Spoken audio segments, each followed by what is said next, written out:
Do you ever wonder how great leaders in the community make things happen? When they encounter new, unexpected challenges like a pandemic, how do they continue to successfully make an impact? Welcome to That Sounds Terrific, the podcast that connects you with these amazing people. Get insights on what they do to meet their goals, find out how you can help them in their mission, and learn their methods so you can be more successful at what you do. Welcome to That Sounds Terrific with host Nick Koziel.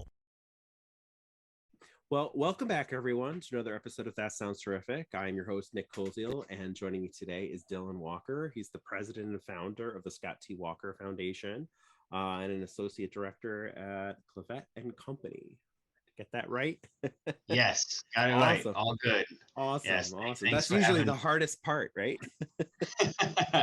Yes, no, it's good. And thanks for having me on. Excited to for the opportunity and get to talk a little bit about what I do and kind of what I enjoy doing. Yeah. No, I'm really excited to hear more about the foundation and about the work you do. We hit it off a few weeks ago when we were networking and just talking and chatting, and I'm like, I got to get this guy on the show and hear more about the amazing things that you're doing. So why don't you just start off a little bit about yourself and kind of how you found yourself first of all, as an associate director at your current company, but also how you started to get involved with creating this foundation. Yeah, definitely. So a little about myself. I grew up in the northwest corner of Connecticut, Torrington, Connecticut, to be exact. And that's actually where I lived most of my life. Went to a small Christian school. And by small, I mean my graduating class was 2 people. So it was me and one other person. That is small. I did get valedictorian though, so awesome. That's good. I had one person to beat out, and I beat him out, so that's good.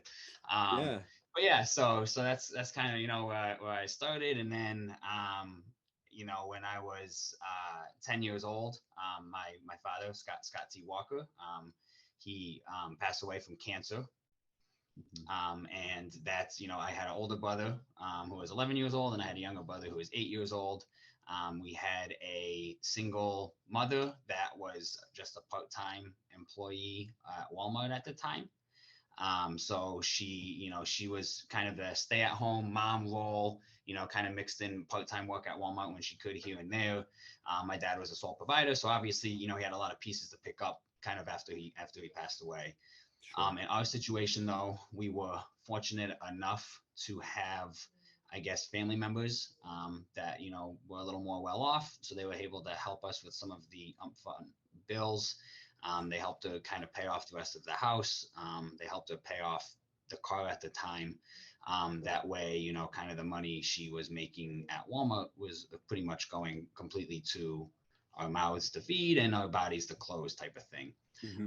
But we understand kind of that's not that everybody's situation.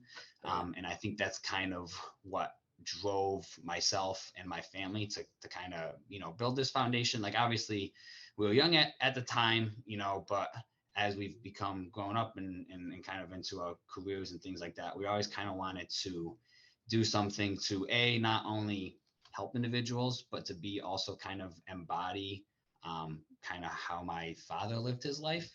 Right. Because my father was a very selfless man. He was always putting, people ahead of themselves. There's countless stories we have of the time that he, dropped everything that he was doing to help the person on the side of the road with the broken down car. So just kind of, that's how he always lived his life. He always wanted to help others, put others first, and all those things. So this foundation was kind of a way that we can help the people, in similar situations as we found ourselves. And then also, kind of embody all those characteristics of my father and how he lived his life.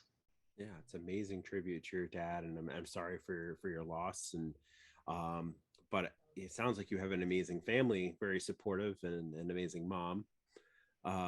So I mean, the one good thing that kind of came out of this was you all kind of came together and started a foundation to help others. And just like you said, as a tribute to your dad. I think that's amazing. Yeah, I mean, it definitely brought us closer as a family. I mean, anytime you go through a situation like that, it's kind of all you have to lean on, is your family. So I think that was super important, obviously, for kind of the rest of our childhood through teen 15 years. But it was also, just good, today's day and age and how we were all able to come to kind of a general agreement on how we wanted, to start this foundation, what we wanted to impact, how the lives we wanted to impact, or kind of the people we wanted to impact. We're all on the same page with that. Yeah, that's great. And so how old's the foundation, and kind of what are what's your main mission? Yeah, so the foundation's pretty brand new. We actually technically formed in November of 2021. Okay. So this is kind of the first year, I guess, of, kind of hitting the ground and trying to figure out how we're going to raise money and things like that. The main mission, I guess, is to, obviously, we want to focus on impacting the lives of single parent households. It could be a single mother, could be a single father. They could have been in a similar situation like us where, a parent passed away, or it also could have been a situation where maybe, the family was kind of abandoned by a parent or whatever. But anyone that's kind of left in that single parent household type of idea. And we want to simply kind of help with costs the same way we kind of received help, right? We want to, help with mortgage payments, rent payments, car payments, academic costs, athletic costs as well. If they're, kids are athletes and they play sports and something happens and now they can't afford the equipment or they can't afford the fees to play in the league, we want to be able to help with that. Essentially, the main idea is that we know there are tons of families with potential, and a lot of times they have something really crappy happen, right? And you don't necessarily want them to fall off their path or the plan that they kind of were on because of this situation. And we also don't want people to, a lot of people are strong. They don't want to take help. Yeah. But we don't want this foundation to look at as just help or that you're giving up. We almost want it to be more of a giving hope. Mm-hmm. That, if we can help with some of these costs or some of these expenses, you're still going to do the work. You're still picking your family up. You're still putting the pieces back together. You have a little bit of help along the way, and now you can continue on kind of the mission or the plan or the path that you kind of had for yourself. Yeah, you're kind of enhancing things and providing a little bit of crutch during a very difficult time. So I think that's an amazing mission. And again, what an honor to, bestow upon, your dad, and live out his legacy and his memory. So how did this come about? I know you said that you wanted to do something to make a difference, but what really kind of motivated you guys to put the foundation together? Yeah, I mean, I think, we were all young, obviously, kind of when he passed, like I mentioned, 10, 11, and 8. So we definitely have some memories. We have some fond memories. But as we've gotten older, it's almost like we've gotten new memories, but not obviously new memories that experience, but just from stories people have told us, right? Right. And, things at 10 years old, I might not have necessarily understood about what my dad did at work or how he helped people or things like that. I now have people to this day still kind of telling me about the impact he had on their lives. For instance, so my dad was a golf course superintendent for 18 years, last 18 years of his career. And my brother and I, we actually went to that golf course one day to just, play golf. And as we're in there, we tell him, oh, we have a tee time for 3:30. The last name's Walker or whatever. The guy kind of looks at the paper, looks back up at us. He's like, Dylan and Shane Walker? We're like, yeah. He's like, you guys, Scott Walker's sons? And we're like, yeah. And he's like, oh, I was actually the pro when your dad used to work here. He was like, I left for a little bit and I came back, and I'm currently the pro again. We're like, oh, that's awesome. So we got into a conversation with him. He told us how great my dad was, this whole conversation, everything like that. And then he's like, you know what? The rest of the year, golf's on us. Oh, wow. What an So amazing moment. yeah. So it was just the fact that we were at that time, we're like, wow, dad really had that much of an impact on not only this man's life, but kind of the golf course in general. Right. He must have been a great person. I think that's when we kind of got to thinking why don't we try to do something to leave a similar impact on other people's lives and kind of do it in the name of our dad who had left such a great impact on so many others' lives. Yeah, no, I mean, that's a great story. And and I love that you're still hearing new things about your father, and again that you're using it towards the greater good, right? Embracing that. So I saw, like, when I was looking at your website, which I really like, by the way, it's nicely designed. That you have golf tournament that you were doing to fundraise. um what are some of the other things where maybe people can help support the foundation? Yeah, definitely. Yeah. So currently we have the golf tournament, and that's scheduled for August 1st of this year. That's cool as well, because that's actually going to be hosted at the golf course that my father used to work at. Mhm. So obviously that worked out nicely that we can kind of go there and have the benefit tournament, kind of where he spent the last 18 years of his career, type of thing. Another fundraiser we'll be having in September is a cornhole tournament. We'll be hosting that at Bad Dog Brewing Company. And that's in the Torrington area as well. So obviously these events are kind of local to the area, where we grew up. Both the tournament and Mhm. the cornhole tournament will be in Torrington. But yeah, we are also, opening up after the golf tournament. We're selling tickets for just dinner. So for people that don't necessarily golf, but still kind of want to contribute to the foundation, they'll be able to purchase tickets specifically for dinner. And then we're also having like a raffle type thing at that time. So again, obviously they can support by raffle tickets and things like that. Always looking for volunteers. I mean, we got a couple of the events coming up here. There's like 5 of us in my family that kind of work on running it. Me, my 2 brothers, my mother, and my wife. But obviously, we're going to need more help than that to kind of set up the golf tournament and to set up the cornhole tournament. So obviously, any volunteers is great. Sure. And then yeah, I mean, for anyone that's out there and can either relate to this situation and want to help or anything like that, I strongly suggest everyone check out the website. We kind of have a good video that kind of goes into a little bit more detail on kind of why we all decided to do this and kind of what the foundation actually means to us. And if it's a cause that you can either relate to or get behind, obviously every donation helps. Doesn't have Mm. to be big. Anything kind of really helps us achieve our mission. Awesome. So there are some virtual ways to support, and we'll put that into the show notes as well. But if you're in the area, definitely make the way out there, because I think this is a great cause. So anything that you guys can do as listeners to kind of come support the Scott T. Walker Foundation would be great. um so I was going to ask too, like, where do you want to be in the next couple of years with this foundation? Like, how do you want to grow? I know you've got you obviously want to take care of many families as you can, but are there some other ideas on the horizon that maybe some of the listeners might have connection to that can help you with? Yeah, definitely. Yeah. So, I mean, obviously, like you mentioned, it's just, trying to grow in any way possible. I think kind of how we have our foundation structured and kind of where we see it going. And I guess the kind of how we want to impact people is, Mhm. we'd rather give, you know, sizable, money to impact the lives of others.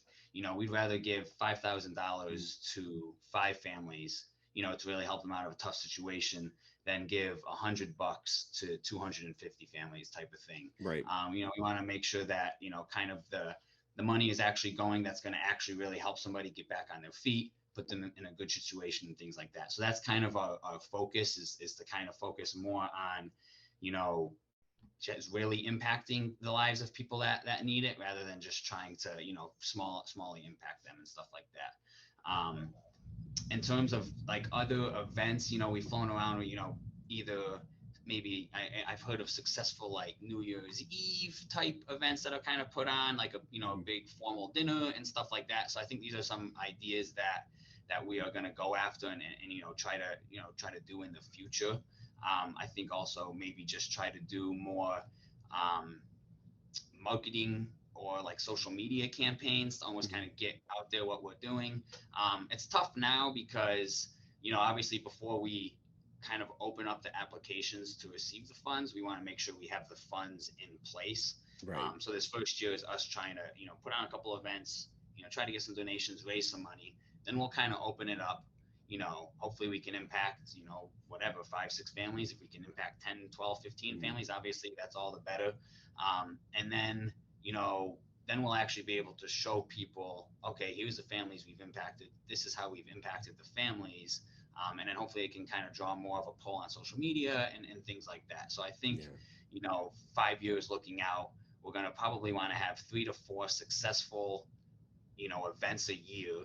But hopefully they grow, right? I mean, this year we're just shooting for one shotgun tee start at the golf tournament. Next year, maybe we'll shoot for 2, right? So now we can have 60 people play in the morning. We can have 60 people play in the afternoon. So I think it's just kind of building on that as we grow. And then also just trying to get, some sort of social media following and people like that kind of get around and back. And then who knows, maybe after that, maybe we can expand. I think currently we'll probably stay in the northwest corner of Connecticut area. But if we can grow to all of Connecticut, that's obviously great. If we can go to all of New England, that even be better. We're just trying to take it kind of one step at a time and see how it goes and see how people begin to kind of pick up on it. Sure. And I've worked with a number of starting out nonprofits, and in that first year to 5-year plan is the toughest, because you're trying to get the awareness out there. You're trying to build the funds so you can start doing some awards and things like that. So I get that completely. And the reason I ask is maybe there are some, banquet halls or something in the area that would be open to hosting you for a lower cost or something to that effect. And, maybe people that knew your father would be wanting to help in that way as well. So, but what is, what are some of the other things that you're working on in your life right now? You said you're married, right? So, what are the other focuses, right? Yeah, I'm married to my beautiful wife, Trisha, who she's also very active in the foundation, and helps just as well. She picked right up. She never, unfortunately was never able to meet my father personally, but she knows, kind of the impact he's had on all of our lives.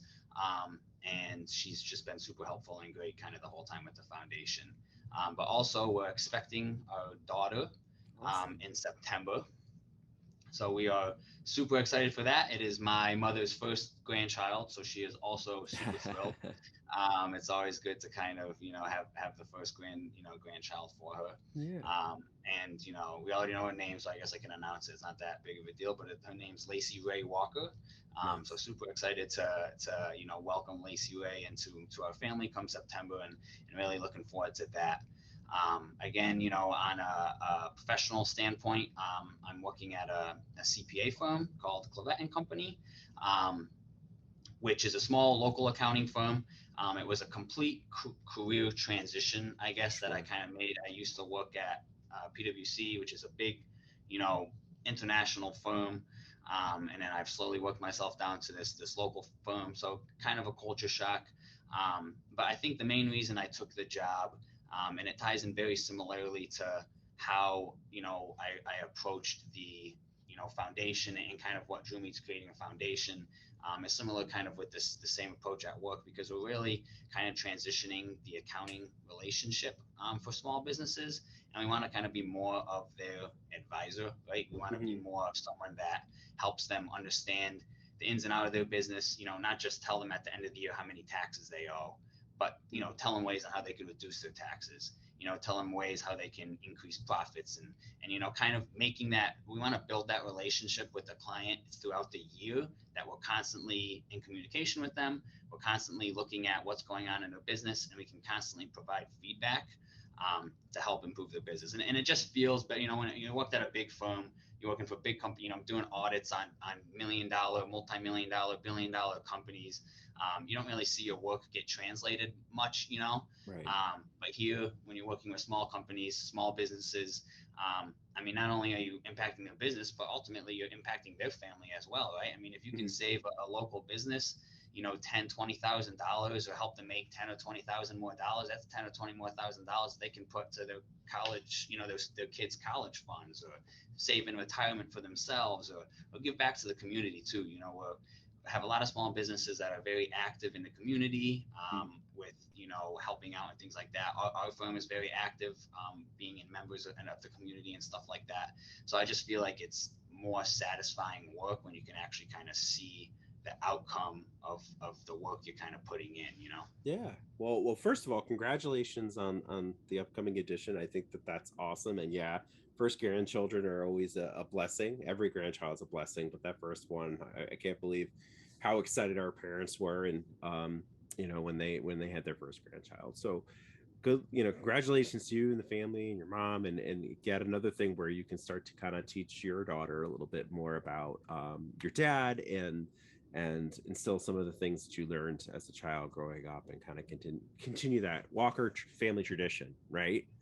So and then, like, I think that, again, like, being CPA and working with local companies, it's all about relationships, right? Like, that's fundraising too. Mhm. So like your foundation and stuff, and hopefully you're in a position where your bosses and everything would feel comfortable with coming to your golf tournament and supporting, or even mentioning it to a few clients or something, that this is going on. So I know sometimes that's not always possible. No, yeah, no, it definitely has. The owner of the firm here has been supportive. He's going to be sponsoring the event, so we are going to have a Cleveland Company sponsor at the golf tournament, Nice. which will be awesome. I guess I'll probably be the Cleveland Company representative there as well. We're But also wearing multiple hats, I see, right? yes, yes. So trying to do that, which is great. Looking forward to that. And then yeah, I think we might do a sponsorship with the cornhole tournament as well. That one should be fun. So yeah, I mean, just trying to, think of ways where we can kind of get people involved, have a good time doing it, feel good about the contributions that they're making, and go out there. And I know sometimes golf isn't always the funnest sport, depending on how good you are. But at least it's a good way to get out there, enjoy some sun, and have a good, feel good about kind of spending. You just spend, $100 to go shoot 100. You actually got out and actually got to support a cause. Yeah, no, if we went by how good I am, then I would have a miserable time every time golfing. Exactly, so exactly. so but why don't you tell us a little bit about, maybe, because as you said, your foundation, it's getting off the ground right now. You're trying to get the funds together, but what kind of advice would you have for single parent households, based on your experience? What kind of advice would you give the kids or the families on on what they can do to hold things together? Yeah, I think the biggest thing is don't feel bad for accepting help. Obviously, a lot of times there's a lot of people that don't want. Oh, I don't need the help. We'll get through it. We'll get through it. And you will get through it. But it helps. It helps to feel the support and stuff like that. And I feel like sometimes families can have it wrong, and they try to do too much on their own, and it's just like they want to get through it together, and that's great. But I feel at the same time, if you accept that help, it's only gonna get you to kind of the next level. It's only going to help you pick up the pieces faster, and it's going to really let you kind of unlock the potential that you could have had, right? I mean, there's so much potential in families out there. My family had a ton of potential, my brothers, my mom, and to get knocked down by something that you really have no control over, right? I mean, cancer has impacted, unfortunately, tons of families in a very bad way. Sure. So I think it's just being willing to kind of accept that help and understand that it doesn't mean you're giving up. It doesn't mean you're not trying to push forward. It's just an aid in to kind of help you push forward. It's an aid in to help you feel better, to kind of put those pieces back together. And I think that's really the most important thing. And then it's also, it's okay to be upset about it. A lot of people think, my dad was such a strong guy, he wouldn't want me upset. Well, sometimes you just got to get upset, right? Right. Sometimes you just got to let out the emotions. And you kind of have to go through that, to grow and heal from it.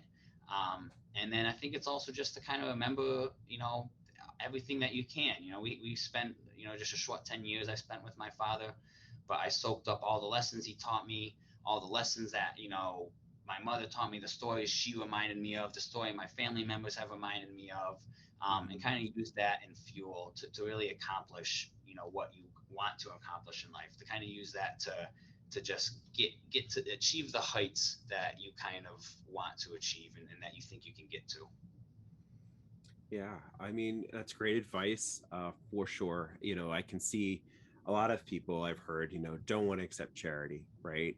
They have a certain, maybe it's pride, maybe it's something else. I've even heard of stories where people, may accept it, but then they want to do something for it. So maybe it's volunteering back into the foundation, right, and coming to the different things and helping out with, the golf tournaments and the cornhole tournaments, or the, gala. Maybe you're getting ready for that. You're talking about a dinner. So there are ways to kind of pay it forward, that might not have, might not be financial, right? There's ways Mm-hmm. that they can do that. So, but I think that's great advice, to accept the help and then, experience the emotion. I should take that advice myself sometimes. Like, I am that guy that's like, I'm not going to let that emotion bother me. I'm just going to power through it, kind of a thing. Right. And that's not always the healthiest choice. So, but I think, Dylan, I really appreciate that advice, and you sharing that and sharing your heart with us today. Um, because so much probably comes in and out of you for this whole experience in this foundation, right? Yeah. I mean, it's very, very much a roller coaster ride. Sometimes you get bogged down with the work, and I'm like, oh, I gotta do this because I gotta get this ready for the golf tournament. I gotta get this ready for the event. And then sometimes you turn it into a stress type thing where it's Sure. like, and you gotta take a step back, and no, this wasn't supposed to be stressful, Dylan. You and your family want to kind of come together and put this thing together to help others. You know, you all have full-time jobs. You're doing this in the free time. Just do the best you can. Do step by step. We have monthly meetings, kind of, that we all come together and come up with plans and things like that. So, just kind of say that. Don't get too stressed out. Don't get stressed out if you don't feel like you're raising enough money. Don't get stressed out if you feel like you're not helping enough people yet, or you're not helping people fast enough. It's kind of going through the motions. And at the same time, it feels very rewarding too. You're Right. thinking that you're starting to make ground. You're starting to get events going up. You're starting to receive some donations, and you can kind of see how you're going to use those to impact people's lives, and you're excited to help those people, and kind of help them through the things. And then it's also, sometimes sad too, because you think about, what happened to you, and how it impacted our lives, and things like that. So it's a constant roller coaster, but I guess it's a good roller coaster. Yeah. But life's kind of a roller coaster, I guess. So you definitely learn plenty of lessons along the way. But we're just trying to, keep using that to kind of fuel our mission and kind of fuel our plan. Yeah, for sure. I think that, um, you bring up some really great points, that life is like a roller coaster. You have your ups and downs and the twists and turns, right? Sometimes you go completely upside down. you know, you got to hold on to the things in your pockets. I remember always as a kid, like being so, you know, scared I'm going to lose the things on the roller coasters that go upside down, right? You're like, I can't put them in the cubby, someone might take them. So if you relate life into that kind of scenario, I mean, there's lots of different things that, come in unexpectedly. And I'm just grateful for, terrific people like you to kind of come in here and think about others, and putting others that are going and walking in your shoes, first, right? So I think that the Scott T. Walker Foundation is an amazing cause, and, I appreciate you for putting it together with your family. Here's the stumper question. This is the one that usually gets people. So, like, is there anything I haven't asked you that you want me to ask you, or to kind of let our listeners know about you or the foundation, or just in general? No, I don't think so. I think we did a good job kind of going through, and I think we hit all the points. Kind of why we did it, kind of where we see it's Sure. going and stuff like that. I think those are kind of all the main reasons. So no, I think that's pretty good. Awesome. Well, Dylan, I appreciate having you on the show. Thank you for sharing with us, all about your foundation and your very meaningful work and your terrific, terrific job that you're doing. Right. So thanks for coming on the show. Yeah, thanks for having me. It was great. I'm, glad that you kind of saw what I was doing and appreciated what I was doing, and, kind of asked me to kind of be on the show. It's awesome. And I'm, it's awesome what you do, how you kind of get on there and highlight all these people doing great things, whether it's in work or whether it's in their foundations or their charities and things like that. I think it's really just a good podcast that kind of enlightens kind of, what people do, out there and how they try to impact people and change relationships and change work and careers and things like that. So it's just awesome. Awesome. Thank you for the plug. That's so great. I'm glad you feel that way. So, Dylan Walker, it's been great having you again on the show. And if people want to get a hold of you, we'll have all the contact information in the show notes. So thank you again. I'm Nick Coleshill for That Sounds Terrific. Thank you. Thank you for joining us in another episode of That Sounds Terrific. Don't forget to check out the show notes and our website at thatsoundsterrific.com to find the contact information and the best ways to volunteer with the organizations that we feature. If you know someone that is doing terrific things and think they should be featured in a future episode, be sure to email us their name, contact info, and short description of what they're doing at thatsoundsterrific@gmail.com. If you like our show, give us a 5-star rating and give us some social media love by liking our Facebook page, That Sounds Terrific. Follow us on Twitter at Sounds Terrific 2 and Instagram at Sounds Terrific. We love hearing your feedback on how to make our show sound even more terrific. Till next time.